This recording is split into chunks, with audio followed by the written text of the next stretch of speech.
24 तीर्थंकर भगवंतोनी जय हो। आचार्य वर्षी कुंदकुंद स्वामी जय हो।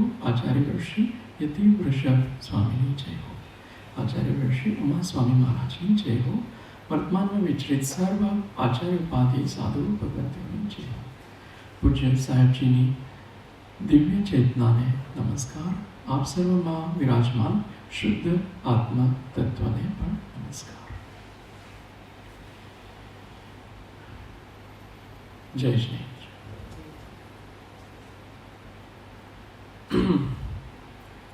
डिफिकल्ट विषय लेवो छे कशाय पावनो के सहेलो विषय लेवो छे? सहेलो लेवाय छे। ओके, सहेलो विषय आज लईए। समय साथी बे गाथाओ छे ए लईए। एमां गोल ए छे, ध्येय छे आपणा माटे के जे जागृति छे ए વધતી જાય।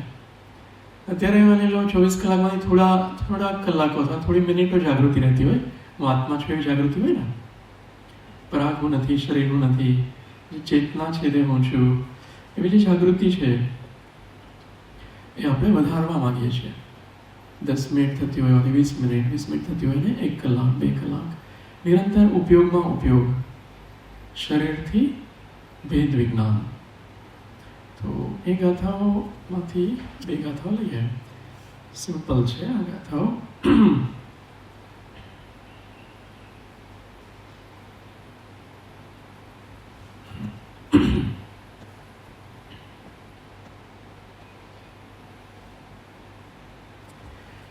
जह पुरुषेण हारो गही दो परिणम दिसो अणेय विहम मन सवसारु हिरादे भावे उदर की संयुक्तो।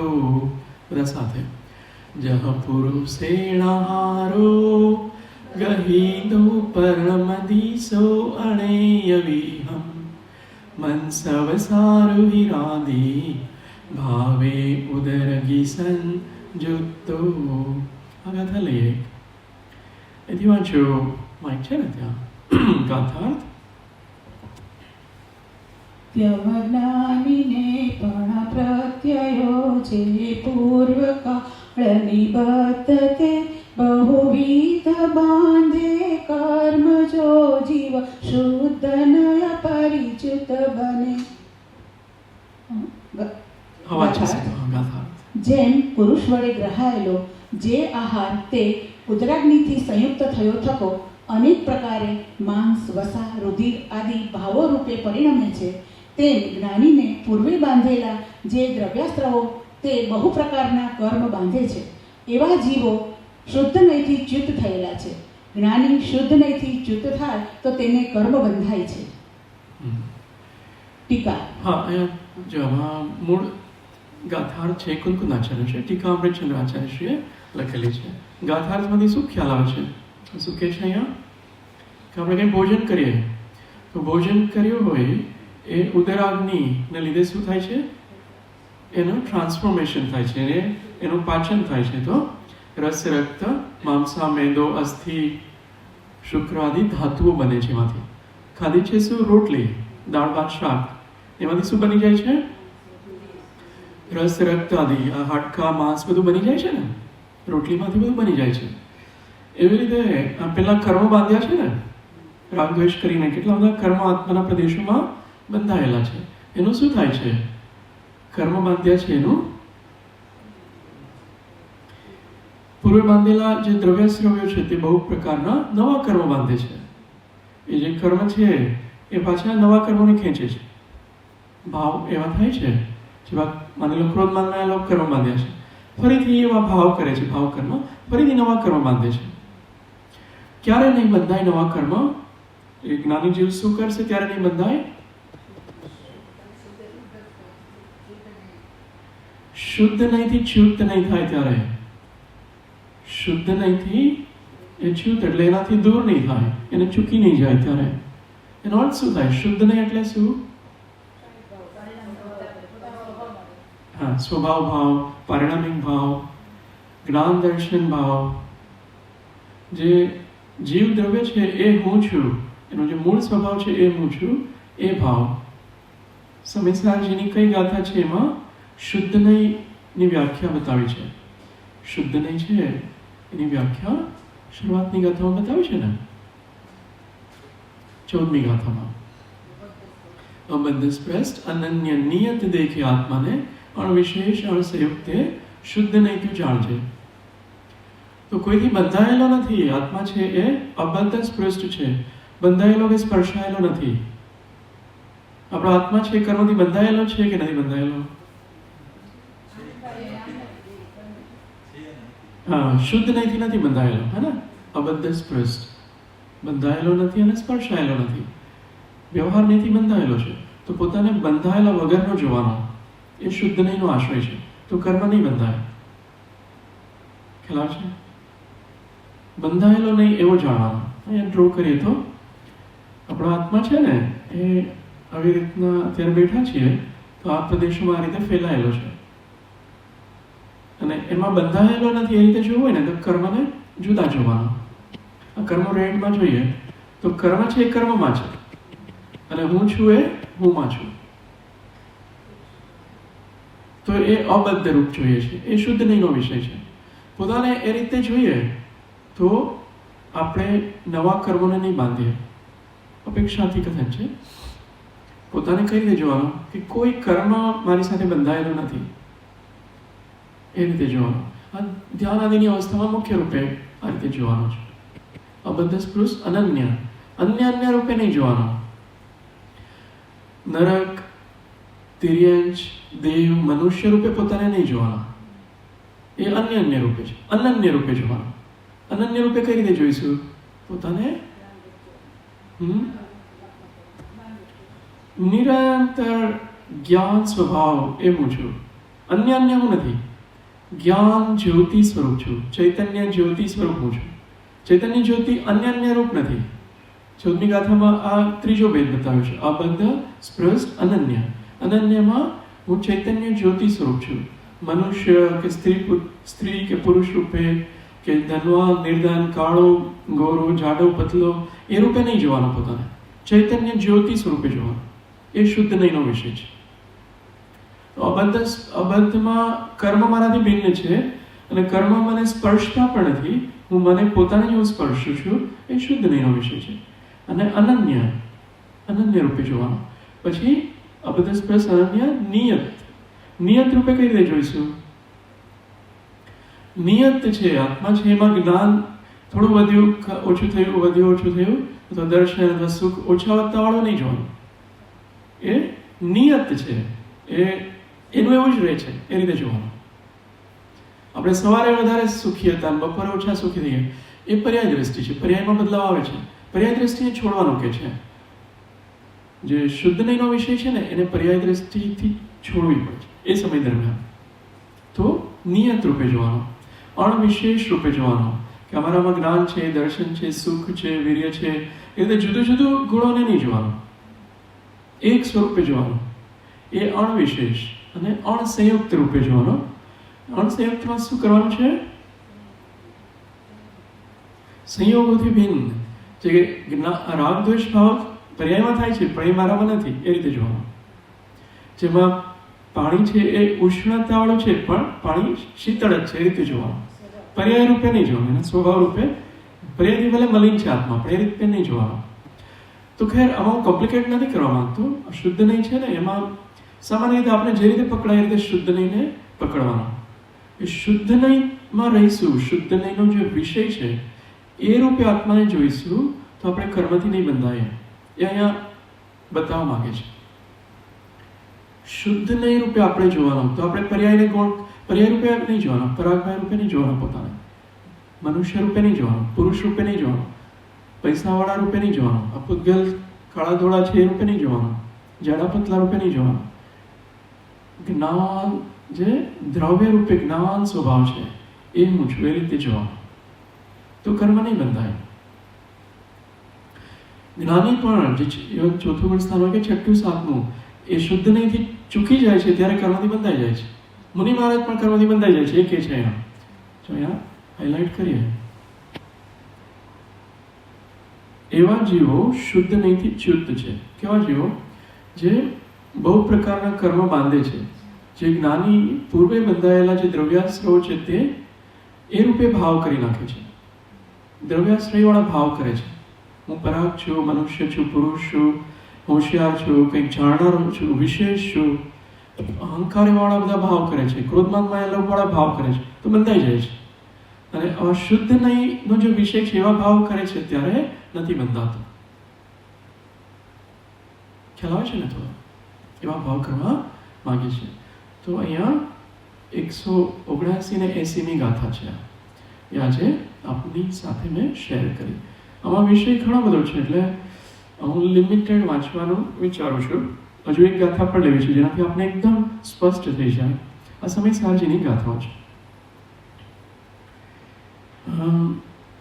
ઓકે, એક બે લાઈન અહીંથી પણ વાંચી શકાય. ટીકામાં શું કહે છે અહીંયાથી લઈએ. શ્લોકાર્થ વાંચો.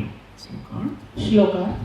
અહીં આ જ તાત્પર્ય છે કે શુદ્ધને ત્યાગવા યોગ્ય નથી, કારણ કે તેના અત્યાગથી બંધ થતો નથી અને તેના ત્યાગથી બંધ જ થાય છે. આ નહીં ત્યાગવા જેવો નથી, આ નહીંને પકડી રાખવાનું છે. એ કુંકુદ આચાર્ય શ્રી કે છે, અમૃતચંદ્ર આચાર્ય શ્રી અને જયસન આચાર્ય શ્રી, બધા આચાર્યો, ચાહે પૂજ્યપાદ આચાર્ય હો કે યોગિંદુ દેવાચાર્ય, બધા આ જ વસ્તુ કહે છે.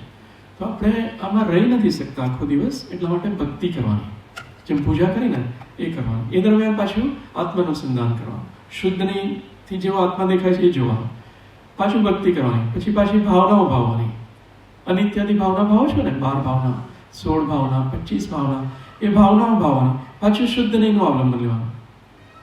આખો દિવસ શુદ્ધ નહીંમાં રહી નથી શકાતું. પ્રેક્ટિકલી ટ્રાય બી કરજો. 1 કલાક સામાયિક કરશો, 2 કલાક કરશો, 3 કલાક કરશો, પછી ઉપયોગ બહાર જશે ત્યારે શુભનું અવલંબન લેવાનું, શુદ્ધ અશુભથી બચવા માટે. નહીં તો અશુભમાં જતા રહીશું. ખ્યાલ આવે છે ને? અશુભ એટલે આ બધું કંઈક વિડીયો ક્લિપ જોશો કે પેલું વોટ્સએપમાં કંઈક જોશો કે ચીટ કરશો ફોનમાં. એ બધાથી બચવા માટે બધું સ્વાધ્યાય વગેરે ચિંતન કરવાનું, બહાર ભાવના ભાવવાની, લેખન કરવાનું, અનેક શુભવાળા જે બધા અવલંબનો છે એ બધાનો આપણે આધાર લઈએ છીએ. પછી બાજુ શુદ્ધ નહીંનો વિષય જે છે એનું અવલંબન લેવાનું, આત્મામાં જવાનું. એ અહીંયા કરવાનું કે છે. આ શ્લોક પણ વાંચીએ. ફરી શુદ્ધને છોડવા યોગ્ય નથી એવા અર્થને દ્રઢ કરનારું કાવ્ય કહે છે. શ્લોકાર્થ. ધીર, ચળાચળતા રહિત અને ઉદાર, સર્વ પદાર્થોમાં વિસ્તારયુક્ત જેનો મહિમા છે એવા અનાદિ નિધન જ્ઞાનમાં સ્થિરતા બાંધતો, અર્થાત જ્ઞાનમાં પરિણતિને સ્થિર રાખતો શુદ્ધ નહીં કે જે કર્મોને મૂળથી નાશ કરનારો છે તે પવિત્ર ધર્મી સમ્યક દ્રષ્ટિ પુરુષોએ કદી પણ છોડવા યોગ્ય નથી. શુદ્ધ નહીંમાં સ્થિત તે પુરુષો બહાર નીકળતા એવા પોતાના જ્ઞાન કિરણોના સમૂહને અર્થાત કર્મના નિમિત્તે પરમાં જતી જ્ઞાનની વિશેષ વ્યક્તિઓને અલ્પકાળમાં સમેટીને પૂર્ણ જ્ઞાનધનના પુંજરૂપ એક અચળ શાંત તેજને તેજઃ પુંજને દેખે છે, અર્થાત અનુભવે છે. જ્ઞાન કિરણોના સમૂહને જો સરસ છે. અલ્પકાળમાં સમેટીને એ જે કર્મ તરફ જતા હતા, કર્મના નિમિત્તે પરમાં જતી જ્ઞાનની વિશેષ વ્યક્તિઓને. આપણો ઉપયોગ બહાર જાય છે ને, એ શા માટે બહાર જાય છે? વારંવાર બહાર જ જાય છે ને. આ બધું જે આપણું દેખાય છે એ કયા દ્રવ્યો છે? બધા પૂતગલ છે, એમાં જાય છે ને. પૂતગલમાં શા માટે જાય છે? ઉદય છે, ઈચ્છાઓ છે ને, એ બધી કર્મના મૌની કર્મના ઉદય છે. એટલે એને ઓલું પ્રાપ્ત કરવું છે. આનાથી મને કંઈક સારું થઈ જશે, આનાથી સારું થશે, આનાથી સારું થશે. એ સુખ શોધવાની ટ્રાય કરે છે બહારમાં. વૃત્તિઓ, ચિત્તવૃત્તિઓ બહાર જાય છે. સુખ અંદરમાં જ છે, આત્મામાં જ સુખ ગુણ છે, પણ વૃત્તિઓ બહાર જાય છે. હવે એને સમેટી લે છે. એ બધીને સમેટી અને શુદ્ધ નહીંના અવલંબનથી એ શુદ્ધ દ્રવ્ય તરફ જ દ્રષ્ટિ કરે છે. એ પૂર્ણ જ્ઞાનઘનના પુંજરૂપ એક અચળ શાંત તેજને, તેજ પુંજને દેખે અર્થાત અનુભવે છે. શુદ્ધ બુદ્ધ ચૈતન્ય ઘન સ્વયં જ્યોતિ સુખધામ. એ શુદ્ધ બુદ્ધ છે, જે શુદ્ધ નહીંનો વિષય છે ને, એ આત્મા શુદ્ધ બુદ્ધ છે, ચૈતન્યનો ઘન છે, સ્વયં જ્યોતિ સ્વરૂપ છે. એને કોઈ એ જ્યોતિને પ્રગટાવી પડતી નથી. એ સ્વયં જ્યોતિ પ્રગટ્યમાન છે. એવી જ્યોતિ છે, કારણ કે આત્માનું સ્વરૂપ જ એવું છે. આત્મા કોઈ ક્રિએટ નથી કર્યો. આત્મા અનાદિકાળથી છે, અનંતકાળ સુધી રહેશે. તો એ જ્યોતિ સ્વરૂપ છે એ તરફ દ્રષ્ટિ કરવાનું અહીંયા બતાવે છે. આ વિષય અહીંયા સુધી આમાં રાખીએ. એના પછીની એક ગાથા છે, લઈએ. આ કર્મના ઉદય છે ને એ તો ચાલુ જ રહેશે, એ આપણને ડિસ્ટ્રેક્ટ કરતા જ રહેશે, આપણને મૂર્ખ બનાવતા રહેશે, બહાર જ લઈ જશે. એમાંથી વારંવાર દ્રષ્ટિને અંદર કરવાની છે. અનંત કાળથી બહાર લઈ જવાના સંસ્કાર પાડેલા છે, એટલે અનંત સમય સુધી અંદર લઈ જવાનું કોશિશ કરવી પડશે, તો એ સંસ્કાર તૂટશે. જે સંસ્કારો પાડેલા છે ને એને તોડવા માટે વારંવાર મહેનત કરવી પડશે, તો એ સંસ્કાર તૂટશે. અંદર જવાના સંસ્કાર પાડવા પડશે, નહીં તો બહાર જવાના સંસ્કાર તો બાય ડિફોલ્ટ ઉદયમાં આવતા જ રહેશે. તો એ શુદ્ધ નહીંને વધારે કઈ રીતે આપણે પ્રયોગાત્મક રૂપે લઈએ એ આ ગાથામાંથી જોઈએ. જો આપણે 204 ગાથા લઈએ શ્રી સમયસારજીની.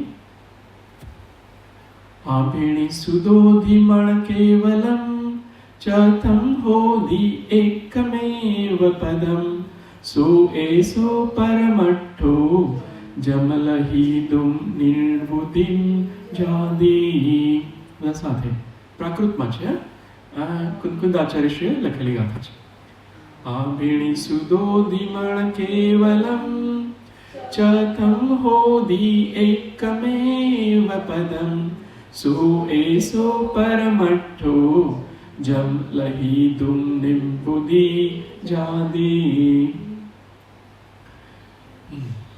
મતિશ્રુત અવતી મન વલતેહ પદ એક જ ખરે આ જ્ઞાન પદ પરમાર્થ છે જે પામી જીવ મુક્તિ લહે. ગાથાર્થ.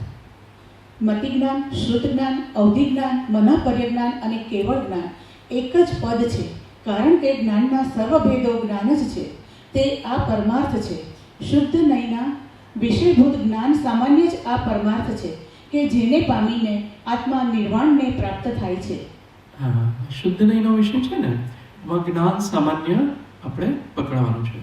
આ બધા જ્ઞાન આપણે કરીએ, 5 ઇન્દ્રિયથી જ્ઞાન જે થાય છે, મનથી થાય છે, અને શુદ્ધ જ્ઞાન જાણે પદાર્થને વિશેષ જાણે છે, એ શુદ્ધ જ્ઞાન. અવધિ આદિ જ્ઞાન અત્યારે નથી તો એને ગૌણ કરીએ છીએ, પણ એમાં જે જ્ઞાન સ્વભાવ છે એ જ્ઞાન સ્વભાવ બધા જ્ઞાનમાં કોમન છે. એ જ્ઞાન પદ છે એ એક જ છે. જે જાનન ક્રિયા થઈ છે એ એક જ છે, ચાહે આંખથી જાણીએ, કાનથી જાણીએ, નાકથી જાણીએ, જીભાથી જાણીએ, સ્પર્શ ઇન્દ્રિયથી જાણીએ કે મનથી જાણીએ કે વિશેષ ચિંતનથી શુદ્ધ જ્ઞાનથી જાણીએ, એમાં જે જાનન સ્વભાવ છે એક જ છે. એ જે જાણનારો છે એને જાણવાનો છે. જાણનારો છે એ હું છું. તો એમાં બધા જ્ઞેયો છે જળકે છે. જ્ઞાન સ્વભાવ છે ને એમાં બધા જ્ઞેયો જળકે છે. તો એ જે જાણનારો છે એમાં રહેવા માંગીએ છીએ. એમાં જે જળકે છે એને ગૌણ કરવાના છે. એ બધા જ્ઞેયના આકાર છે. જ્ઞેય આકાર છે એ જ્ઞાન નથી, જ્ઞાન આકાર છે એ જ્ઞાન છે. ખ્યાલ આવે છે? આપણે જ્ઞેય આકારથી પ્રભાવિત થઈ જઈએ છીએ. જ્ઞેય આકાર એ જ્ઞાન નથી, જ્ઞાન આકાર એ જ્ઞાન છે. એ ડ્રો કરીએ તો ક્યાં બી ડ્રો કરીએ.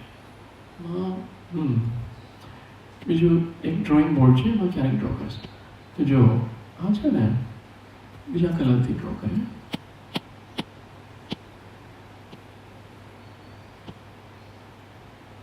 ઓકે, તો અહીંયા માની લો કોઈ ઘર છે. તો અહીંયા શું થાય છે? આ ઘર છે શેનું બનેલું છે? કયા દ્રવ્યનું?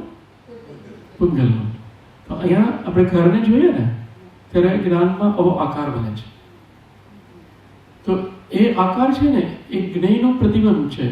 પણ આ જે જ્ઞેય છે એ જ્ઞેયમાં જ છે ઘર. આ જ્ઞાનમાં અંદર ઘૂસી ગયું છે. પૂતગલનું ઘર પૂતગલમાં જ છે, અને અહીંયા શું બન્યું છે? જ્ઞાનનું ઘર બન્યું છે. એ જ્ઞાન છે એનો આકાર છે. એ જ્ઞેયનો, જ્ઞેય તો જ્ઞેયમાં જ છે, પૂતગલ પૂતગલમાં જ છે, જ્ઞાન જ્ઞાનમાં જ છે. તો એ જે જ્ઞાન છે ને, જ્ઞાનનો આકાર, એ જ્ઞાન એ હું છું એ પદમાં રહેવા માંગીએ છીએ.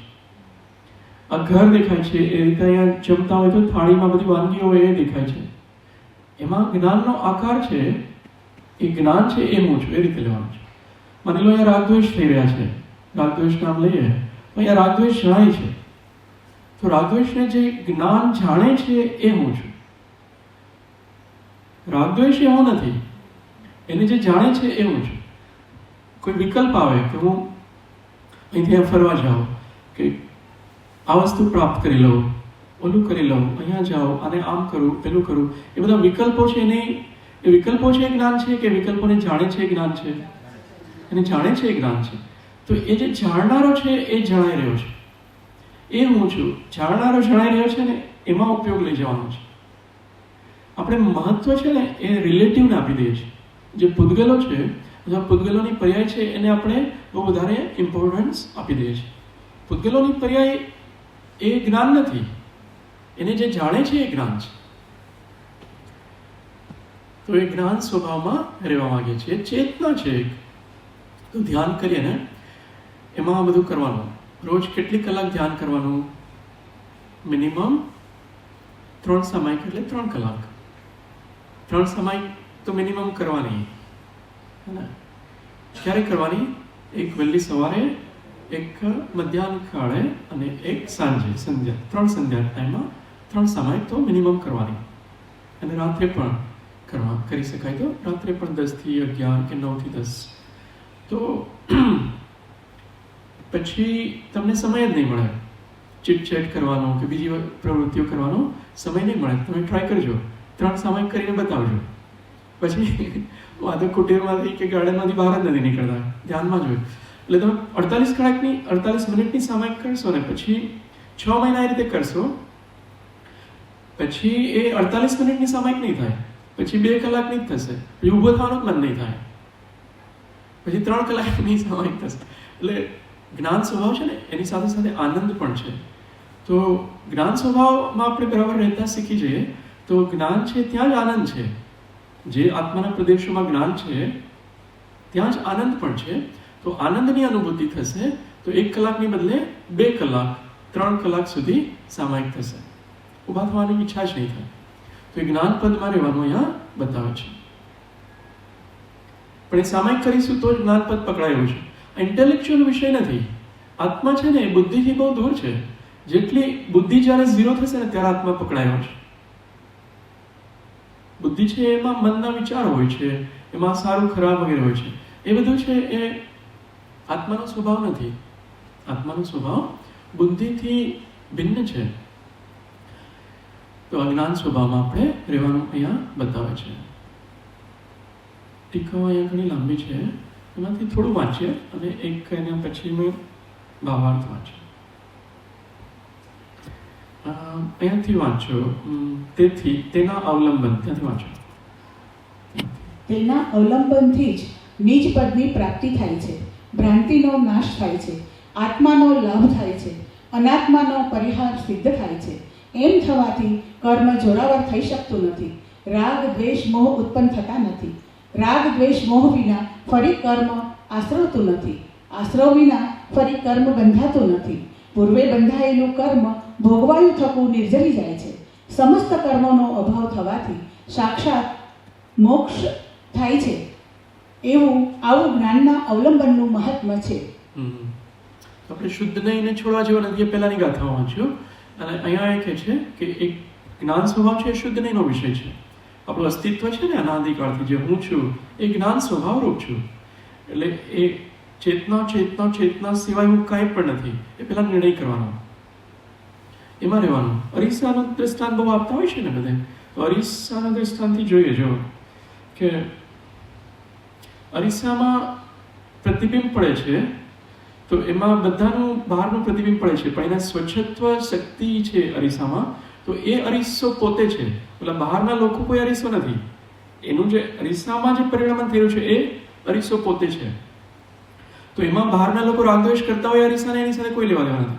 અરીસો તો પોતાનું જ પરિણામ કરે છે. એ તો જ્ઞાન જ ખાલી હું છું. બાકી બધા રાગદ્વેષ થઈ રહ્યા છે હું નથી. જ્ઞાનનું પરિણામ અને હું છું. એના જ્ઞાન સિવાય હું કાંઈ નથી. જ્ઞાન એકદમ પકડમાં આવી જવું જોઈએ. જે જાણી રહ્યો છે, જે ચેતના છે, એ ચેતના સિવાય હું કાંઈ છું જ નહીં. એ નિર્ણય થશે તો એ શુદ્ધ ચેતનાનો અનુભવ થશે. એ શુદ્ધ ચેતના છે એ અનંત સુખ, અનંત આનંદવાળી છે. એમાં કોઈ વિકલ્પ નથી. ચેતનાનું સ્વરૂપ એવું છે, એમાં કોઈ વિકલ્પ જ નથી. વિકલ્પ આવશે તો શુદ્ધ ચેતનામાંથી બહાર આવી જશે. એક પણ મનનો વિચાર આવશે, માની લો કોઈને શુદ્ધ ચેતનાની અનુભૂતિ થતી હોય, એમાંથી બહાર આવી જશે. તો શુદ્ધ ચેતનાની અનુભૂતિ કરવી હોય તો બધા વિકલ્પો શાંત થઈ જવો છે. પાંચ ઇન્દ્રિયમાં કોઈ ઉપયોગ ન હોવો જોઈએ, પાંચ ઇન્દ્રિયના વિષયમાં કોઈ ઉપયોગ ન હોવો જોઈએ. માત્ર ચેતના જ હું છું, એમાં ઉપયોગ. એ શુદ્ધ ચેતના છે, નિર્વિકલ્પ છે, અને એમાં અતિન્દ્રિય આનંદનો અનુભવ થાય છે. તો અહીંયા એ કે છે એનાથી પછી મોક્ષની પ્રાપ્તિ થાય છે. એ કે છે ભાવાર્થમાં છે. ભાવાર્થ: કર્મના ક્ષયોક્ષમ અનુસાર જ્ઞાનમાં જે ભેદો થયા છે તે કઈ જ્ઞાન સામાન્યને અજ્ઞાનરૂપ નથી કરતા, ઉલટા જ્ઞાનને પ્રગટ કરે છે. માટે ભેદોને ગૌણ કરી એક જ્ઞાન સામાન્યનું અવલંબન લઈ આત્માનું ધ્યાન ધરવું, તેનાથી સર્વ સિદ્ધ થાય છે. ક્ષયોક્ષમ અનુસાર જ્ઞાનમાં જે ભેદો થયા છે ને, જ્ઞાનમાં આ આકાર આવ્યો, પેલો આકાર આવ્યો, અનેક આકાર આવે છે, એને ગૌણ કરી નાખવાના છે ને જ્ઞાન સામાન્યનું ગ્રહણ કરવાનું છે. જ્ઞાન સામાન્યને ગ્રહણ કરીએ તો અજ્ઞાનની નહીં બની જાય, એવું કહે છે.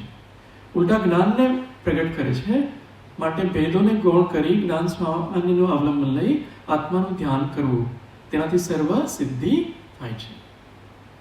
એ ચેતના ચેતના ચેતના જ હું છું એનો અનુભવ કરવાનો છે ને સ્વસંવેદન કહે છે. તો પછી એ શુદ્ધ ચેતનાની અનુભૂતિ થાય છે.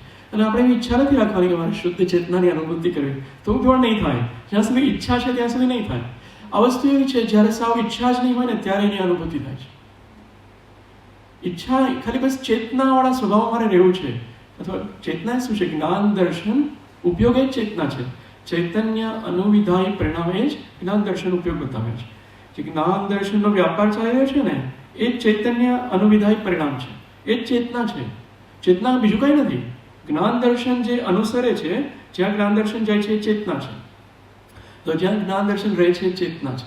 એ ચેતનામાં જ આપણે બસ રહેવાનું છે. તો શુદ્ધ ચેતના એક દિવસ પ્રગટ થશે. એ ઘણી બધી ગાથાઓ બતાવે છે. એ ચેતનામાં રહેવા માંગે છે. શુભ વાળું કરી લેવાનું, જ્યારે ઈચ્છા હોય શુભ બધું થઈ જાય પછી આ ચેતનામાં આવી જવાનું. તો આ બે ગાથાઓ એ જ્ઞાન સામાન્ય પદનું અવલંબન લેવાનું કહે છે. આપણી પાસે થોડો હજુ સમય છે તો આપણે એક વિષય હજુ લઈશું. આટલું સ્પષ્ટ થાય છે જ્ઞાન ચેતનાવાળું? ધ્યાન કરવાનું. કાલે અષ્ટમી છે, હે ને? તો ખાલી કોઈને પેલો ફોર્સ કે એવું તો કશું હોય જ નહીં, પણ ઈચ્છા થાય ને તો મૌન રહેવાનું, ખાલી જેટલું રહી શકાય એટલું. અને ઉપવાસ કરવાનો. ઉપવાસ ના થાય એકાશન કરવાનું. એકાશન ના થાય તો 2 વાર. એટલી શક્તિ હોય છે દરેકના શરીરમાં કે 2 વાર એવો સંકલ્પ કરે કે આજ 2 વાર જ, અથવા 1 વાર, અથવા ઉપવાસ. એકવાર સંકલ્પ કરશો એટલે પછી મન છે એ વધારે ફૂડ નહીં માગે, વધારે ભોજન નહીં માગે. મનને ખબર પડી ગઈ છે આજે 2 વારથી વધારે નહીં મળે, 1 વારથી વધારે નહીં મળે. પાણીનું પણ એ રીતે પ્રમાણ રાખવાનું કે 1-2 વાર એટલી વાર શું પાણી લઈશ. પછી આખો દિવસ જ્ઞાન સ્વભાવમાં રહેવાનું. ઉપયોગ જેટલો બહારથી અંતર્મુખ થશે એટલું જ્ઞાન સ્વભાવમાં વધારે રહેવાશે. એટલે આ 5 ઇન્દ્રિયોને લોકડાઉન કરી દેવાનું. આંખો બંધ, કાન બંધ, બધું બંધ કરી દેવાનું. અને પછી જ્ઞાન સ્વભાવમાં આવું સહેલું છે. જ્યાં સુધી ઉપયોગ છે પરદ્રવ્યમાં છે ત્યાં સુધી સ્વદ્રવ્યવાળું જ્ઞાન સ્વભાવ નથી પકડાતો. ઉપયોગને આ પરદ્રવ્યથી સ્વદ્રવ્યમાં લેવાનું તો જ્ઞાન સ્વભાવ પકડાશે. જો એ લખ્યું છે, એક શબ્દ આવે છે ને, સંવેદન વ્યક્તિઓ. આ સંવેદન છે એ કરવાનું છે. જેની આ નિર્મળથી પણ નિર્મળ સંવેદન વ્યક્તિઓ જ્ઞાન પર્યાયો અનુભવમાં આવતા જ્ઞાનના ભેદો આપોઆપ ઉછળે છે. તે આ ભગવાન અદ્ભુત નિધિવાળો ચૈતન્ય રત્નાકર જ્ઞાન પર્યાય રૂપી તરંગો સાથે જેનો રસ અભિન્ન છે, એવો ભિન્ન નથી, અભિન્ન, એક હોવા છતાં અનેક થતો જ્ઞાન પર્યાય રૂપી તરંગો વડે દોલાયમાન થાય છે, ઉછળે છે. તો અહીંયા એ સંવેદનને પકડવાનું છે. એ જ્ઞાન છે ને એનું સંવેદન થાય છે. એમાં ભલે બધી તરંગો ઉછળે છે પણ એ અભિન્ન રૂપે, એમાં ભેદ નથી. ભિન્નતા નથી, અભિન્ન રૂપે અનુભવમાં આવશે. એ અહીંયા બતાવે છે. તો આવતીકાલે કેટલા લોકો કરી શકશે એકાસન કે બેસવું કરી શકશો? Very good, that's good. એટલે તપ છે ને, 6 બાહ્ય તપ છે. કયા કયા બાહ્ય તપ? વૃત્તિ પરિસંખ્યાન, કાયા ક્લેશ અને સંલીનતા અથવા વિવિધ સયાસન. અણસણ છે એટલે ઉપવાસ કે એકાસન, અને અવમોદર્ય ગુણોદર્યમાં ઓછું જમવાનું ભોગ કરતા. જેટલું ઓછું જમીશું એટલું આત્માને વધારે સારું છે. આ જમવાથી કોને આત્માને ફાયદો થાય છે કે શરીરને? શરીરને. ઓછું જમીએ તો આત્મામાં ઉપયોગ વધારે એકાગ્ર થઈ શકશે, નિદ્રા વગેરે ઓછા આવે. તો એ બાહ્ય તપ કરવાના, તો અંતરંગ તપ થશે. અંતરંગ તપ કયા છે? 6 આભ્યંતર તપ, પ્રાયશ્ચિત, વિનય, વૈયાવ્રત, સ્વાધ્યાય, કાયોત્સર્ગ અને ધ્યાન. જો ધ્યાન કરવું હોય તો બાહ્ય તપ કરવાના, એકબીજાને કોમ્પ્લિમેન્ટ કરે છે. બાહ્ય તપને લીધે અભ્યંતર તપ થશે. ધ્યાનને આપણે અભ્યંતર તપ રૂપે લઈએ, સ્વનો અધ્યાય સ્વાધ્યાયને અભ્યંતર તપ રૂપે લઈએ. તો બાહ્ય તપ અંસન ઉનોદરાદિ, રસ ત્યાગ, એ બધું એકબીજાને ઉપયોગી થાય છે, સહાયક થાય છે, કોમ્પ્રિહેન્ડ કરે છે. તપ થઈ ગયા અને 12 ભાવનાઓ થઈ ગઈ. સંવરમાં ગુપ્તિ સમિતિ, 10 ધર્મ, 12 ભાવના, 22 પરીક્ષા છે અને 5 ચારિત્ર. એ સંવરના ભેદ છે. અને પછી આ બધું કરવાનું, તપ અને ધ્યાન. હવે જો થોડો વિષય લઈએ, આ મારો પ્રિય વિષય એકચ્યુઅલી આ એટલા માટે પણ છે કે ખાલી અધ્યાત્મ છે ને એનાથી તમે આત્માને પ્રાપ્ત કરવું મુશ્કેલ છે. 4 અનુયોગનો સમન્વય જોશે. એટલે હું કર્ણાનુયોગનો વિષય લાસ્ટ ટાઈમ લીધેલો, થોડું લઈએ, 2 મિનિટ લઈએ. કર્ણાનુયોગ છે ને બહુ જરૂરી છે. જો થોડો વિષય લઈએ. સ્વામિત્વ.